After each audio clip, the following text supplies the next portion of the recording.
आज जिस धरती पर हम चलते हैं, हंसते हैं और सांस लेते हैं, ये हमेशा से ऐसी नहीं थी। कभी ये एक जलता हुआ आग का गोला था,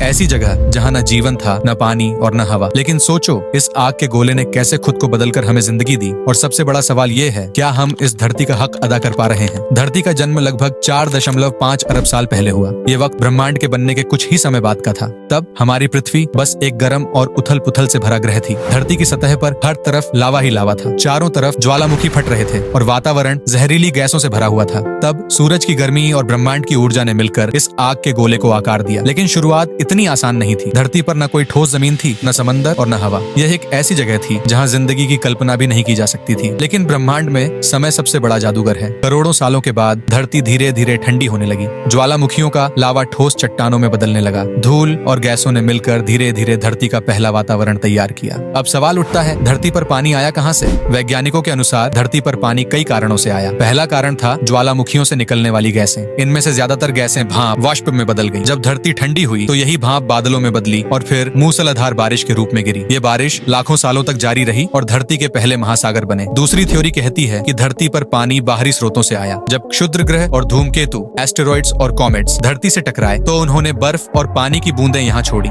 इन टकरावों ने न सिर्फ पानी दिया बल्कि धरती पर मौजूद कार्बनिक, यौगिक, ऑर्गेनिक कंपाउंड्स भी बनाए जो जीवन के लिए जरूरी थे। समंदर बने और नदियां। धरती का चेहरा बदलने लगा। आग का गोला धीरे धीरे नीले ग्रह में बदलने की ओर बढ़ रहा था। धरती पर जीवन की शुरुआत एक और चमत्कार थी। करीब 3 अरब 8 करोड़ साल पहले धरती के महासागरों में छोटे छोटे जीवाणु, बैक्टीरिया और शैवाल, एल्गी पैदा हुए। इन छोटे जीवों ने धरती पर ऑक्सीजन लाने का पहला काम किया। शैवाल ने सूरज की रोशनी को सोखकर कार्बन डाइऑक्साइड को ऑक्सीजन में बदलना शुरू किया। ये प्रक्रिया फोटोसिंथेसिस कहलाती है। लाखों सालों में वातावरण में ऑक्सीजन का स्तर बढ़ने लगा। धीरे धीरे जीवन ने जटिल रूप लेना शुरू किया। पहले एक कोशिकीय जीव, सिंगल सेल्ड ऑर्गेनिजम्स आए, फिर बहुकोशिकीय जीव, मल्टीसेल्युलर ऑर्गेनिजम्स बने और आखिरकार समुद्र से जमीन तक का सफर शुरू हुआ। धरती पर पेड़ पौधे उगने लगे, जानवरों का विकास हुआ। डायनासोर से लेकर छोटे स्तनधारी और पक्षी धरती पर आए। इंसान का धरती पर आना इस कहानी का सबसे दिलचस्प हिस्सा है। करीब 2 लाख साल पहले आधुनिक इंसान होमो सेपियंस का जन्म हुआ। तब तक धरती जीवन से भरी हुई थी। हरियाली, पानी और भोजन हर तरफ उपलब्ध था। इंसान ने धरती की इन संपत्तियों का खूब फायदा उठाया। उसने खेती की शुरुआत की, गांव और शहर बसाए। उसने धरती के संसाधनों का उपयोग करके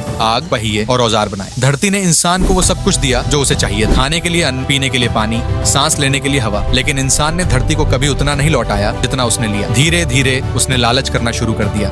आज धरती एक बार फिर से खतरे में है। ग्लोबल वार्मिंग ने धरती के तापमान को बढ़ा दिया है। जंगल कट रहे हैं, नदियां सूख रही हैं और हवा जहरीली होती जा रही है। प्लास्टिक, केमिकल और अन्य प्रदूषक धरती को अंदर से बीमार कर रहे हैं। इंसान की जरूरतें दिन ब दिन बढ़ रही हैं, लेकिन धरती के संसाधन सीमित हैं। हर साल लाखों पेड़ काटे जा रहे हैं। समुद्र का जल स्तर तेजी से बढ़ रहा है। ग्लेशियर पिघल रहे हैं। अगर इसी तरह चलता रहा तो धरती एक बार फिर उस आग के गोले में बदल सकती है जिससे ये कभी निकली थी। लेकिन कहानी यहीं खत्म नहीं होती। धरती ने हमें समय दिया और अब हमें धरती को समय देना होगा। हमें छोटे छोटे कदम उठाने होंगे। 1. ज्यादा से ज्यादा पेड़ लगाएं। 2. प्लास्टिक और कचरे का इस्तेमाल कम करें। 3. नदियों और समुद्र को साफ रखने की कोशिश करें। 4. ऊर्जा के प्राकृतिक स्रोतों का इस्तेमाल करें, जैसे सोलर पावर। हर इंसान अपनी तरफ से छोटा ही सही लेकिन एक कदम उठा सकता है। धरती का सफर आग से हरियाली तक का रहा है। अब ये हमारी जिम्मेदारी है कि हम इस सफर को आगे बढ़ाएं। अगर हम सही कदम उठाते हैं तो धरती फिर से हरियाली से भर जाएगी। लेकिन अगर हमने इसे यूं ही छोड़ा तो एक दिन ये फिर से बंजर हो जाएगी। धरती ने हमें जीवन दिया।